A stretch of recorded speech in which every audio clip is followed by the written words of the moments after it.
Alright, legends, welcome back to Hellmouth Hotline. I'm your host, Rodney Stewart. We're getting on to Friday the 13th, a new beginning in this episode. Now, I did say in the previous podcast here in the lead up to this one, that this one here was a surprise for me, and one that I pretty much enjoyed. But, it's one thing to make up an opinion directly after making the movie and letting it sit for a couple of days and really churn it over in your head. Now, the thing I did enjoy about this movie was it did catch me out on what they were doing in this movie.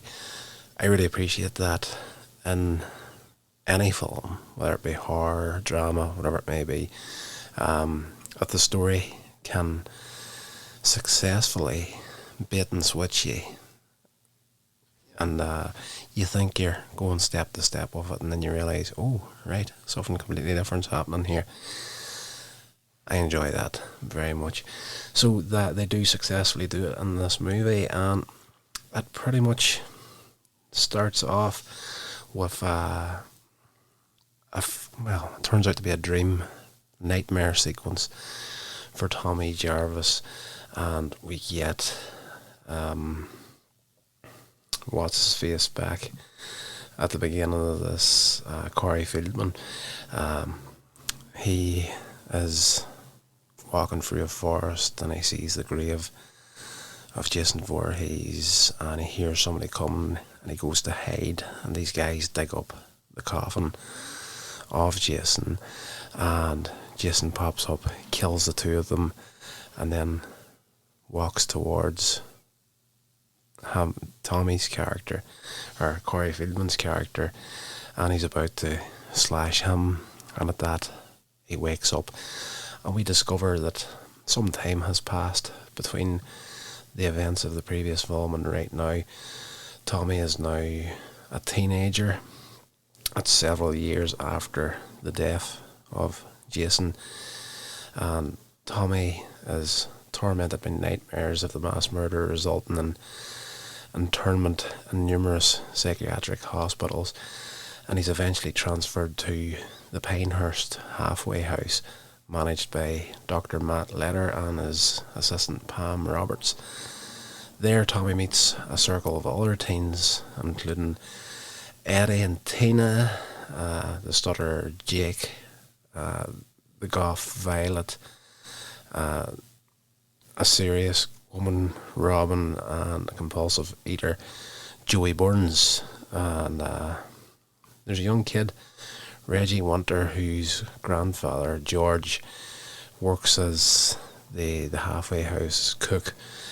The group is disliked by their neighbour Ethel, and Eddie and Tina have made it a habit of engaging in getting it on her property, and for this reason Matt forbids the group from venturing outside of the halfway house's premises. Vic Fadden, another patient in the institute, is gripped by a fit of madness caused by Joey's constant pestering. This guy, Joey's a bit fat kid. He's always eating chocolate, and he's trying his best to get involved in something. And he tries to help with laundry earlier, and the two girls that are doing the laundry, hanging it up on the clothesline in the backyard, are just annoyed by him. He's not allowed to do this stuff, and he says, I can help out, and he lifts something to help them, but he's forever eating chocolate, eating disorder, all that sort of stuff, and gets the sheets covered in chocolate. So they tell him to get out of their face. He goes over to this guy Vic, he's chopping wood, he just wants to be left alone. We don't get to figure out exactly what's up with this guy, but yes, he's not having it. He's just insanely angry the whole time you see him. He doesn't hang about for long, and neither does poor Joey.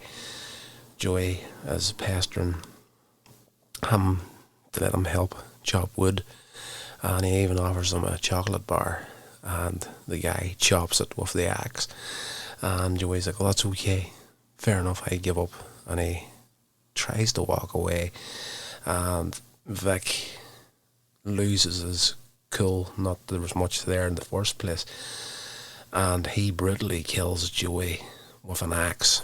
So there was the first thing I wasn't really expecting to happen in the movie. Was you're used to Jason handing out all the murders in these movies, so somebody else to do it to kick it off was just something that I should have caught, because I think that was the giveaway for this movie. He gets arrested, and that evening, well, these two guys turn up in a hospital ambulance to remove the body, and there is a moment where one of them is lifting the body. One of them's been a smart ass. It's just another day at the office for him. But this other guy, there is a moment where he bends down to lift the body, and he sort of has a look on his face that really, really should have caught. And I should say at this point, or I should have said at the beginning of the podcast, this is the spoilerific shit here.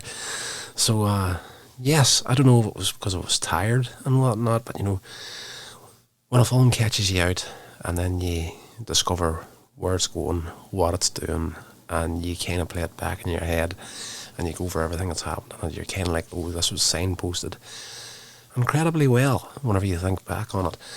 But that evening there's two greasers in a car, and Vinny and Pete, they're murdered by an unseen killer. And it's one of these things where, again, with these movies, continuity is not a huge issue.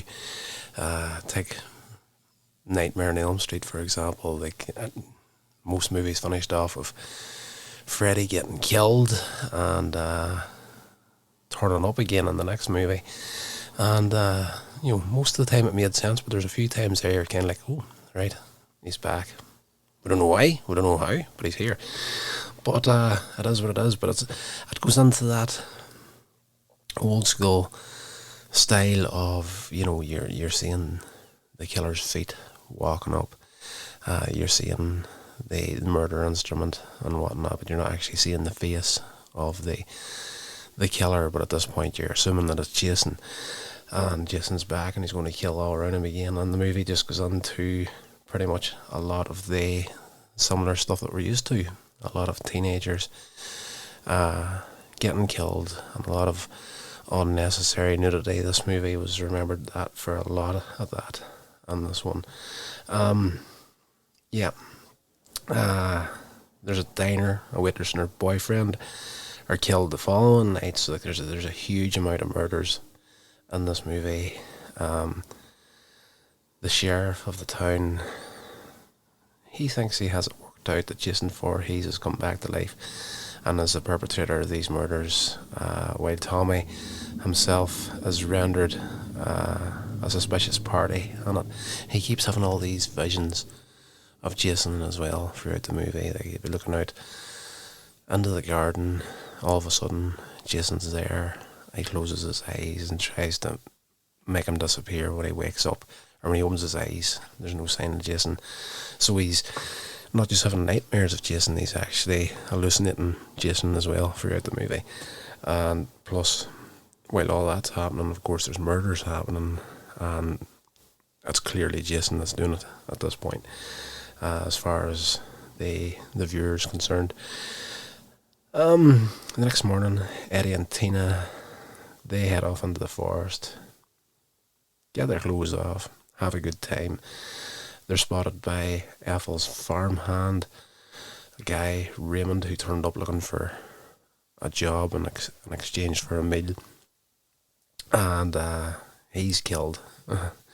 After returning from washing off in the creek, Eddie finds that Tina's been murdered, and he soon meets the same fate.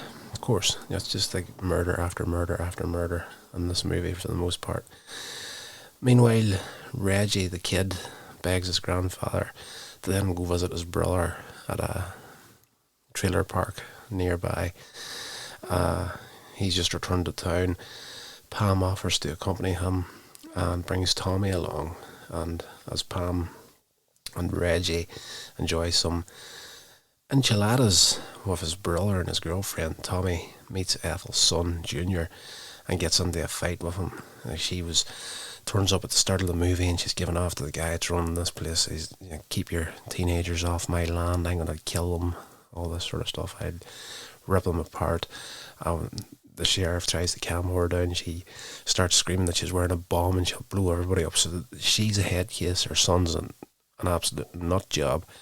And when his son meets Tommy at this trailer park, he attacks him. My mum was going to tear you apart, sort of thing. But Tommy gives as good as he gets, beats the crap out of him. And yes, Pam and Reggie return to the institute where they're warned of the disappearance of Matt and Reggie's grandfather. So we don't actually see what happens to him, but he's got taken out by this murderer as well. Pam goes to search for them, entrusting Reggie and Violet, Jake and Robin to look after everything that's happening. Ethel and Junior, they're killed. And by the time Junior gets taken out, you're kind of like, just that whole sequence, he's gone crazy. He's on his motorbike riding around in the front yard, screaming into the house at his mother, like, go kill these people, go kill these people. And by the time he gets his head literally taken off his shoulders, you're kind of glad to see it happening.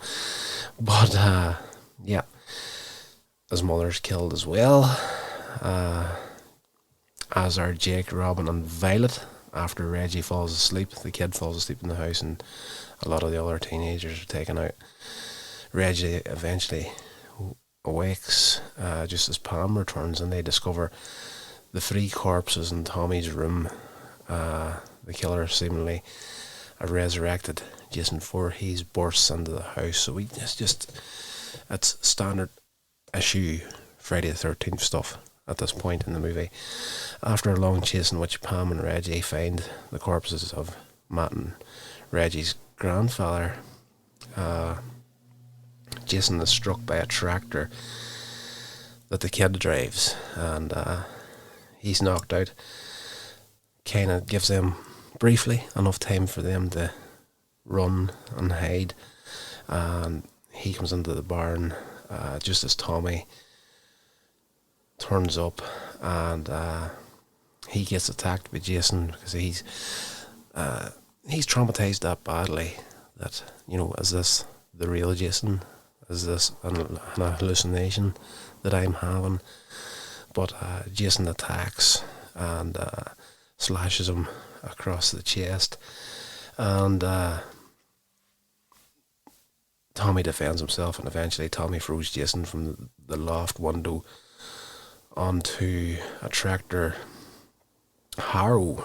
I had to look this up and see what it was called. It was this thing just full of spikes, and his spikes come out all over the body, killing them instantly, and in the process the hockey mask comes off, revealing that Jason was in fact Roy Burns, and he was one of the paramedics, as I said earlier. Whenever they were lifting the body of Joey, one of the paramedics had this look on his face, and there was kind of something there. Didn't really give it away, but in hindsight, it was signposted fairly well.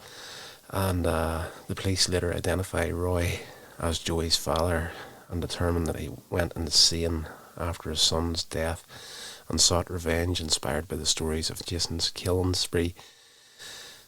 Later, while recovering in the hospital, Tommy has another hallucination of Jason standing at the foot of his bed, and he faces his fears and makes him disappear. And then he hears Pam approaching, and he smashes a window to appear as though he's escaped, and when she walks into the room, Tommy appears from behind the door, and he's wearing the hockey mask and holding the kitchen knife. So, it's an interesting film, but Jason's not in it properly, I should say. Jason, obviously, same guy playing him, same build, same everything, but as far as the story's concerned, Jason Voorhees died in the previous film, and this was all trauma through other people resurrecting the idea of Jason throughout this movie.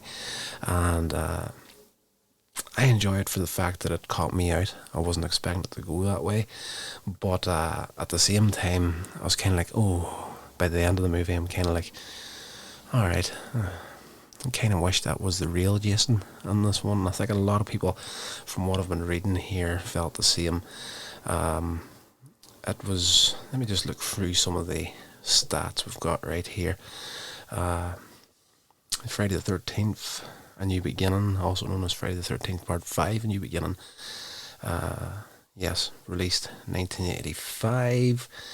It had a budget of 2.2 million at the box office. It would be at 22 million back. Set years after the events of the final chapter. The story follows teenage Tommy Jarvis. Yes, we've went through all that sort of stuff there. A New Beginning features a high number of on-screen murders.